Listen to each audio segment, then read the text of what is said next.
الزمالك الجريح يفوز على حرس الحدود 3-0.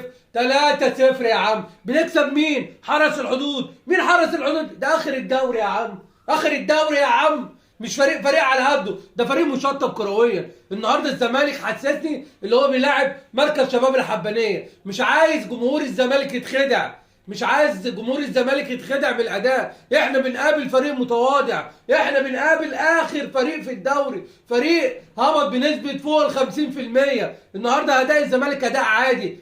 فريق حرس الحدود ده لو فريق جامد شويه هيعمل مع الزمالك الجلاشه.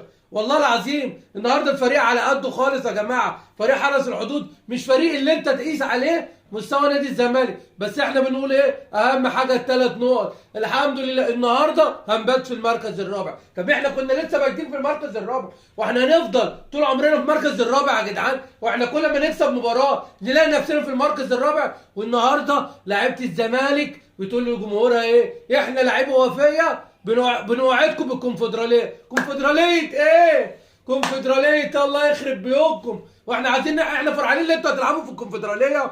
احنا عاوزين دوري ابطال افريقيا. احنا خدنا اللي احنا نلعب في دوري ابطال افريقيا عشان نخرج من دوري المجموعات، عشان نخرج من دوري المجموعات ويتحرق دمنا كالعاده. حرام عليكم. لعيبه وفيه ايه بنلعب في الكونفدراليه؟ احنا عايزين بقى نحس ان احنا ايه، وصلنا المركز الثالث.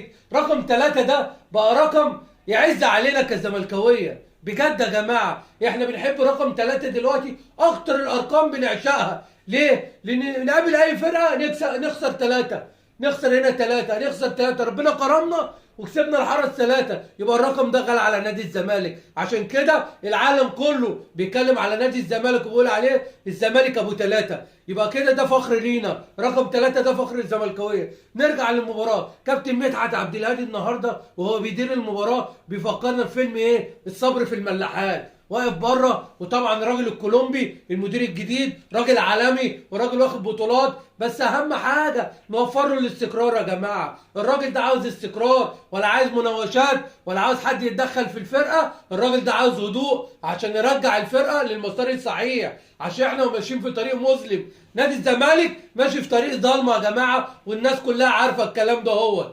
فعايزين نحقق للراجل ده الراحه النفسيه، ما يعملش زي الراجل الالماني. اول لما جه نادي الزمالك وعرف رئيس النادي الموسيقار لسه خارج من السجن، خد اول طياره بعد صلاه الجمعه ورجع تاني المانيا.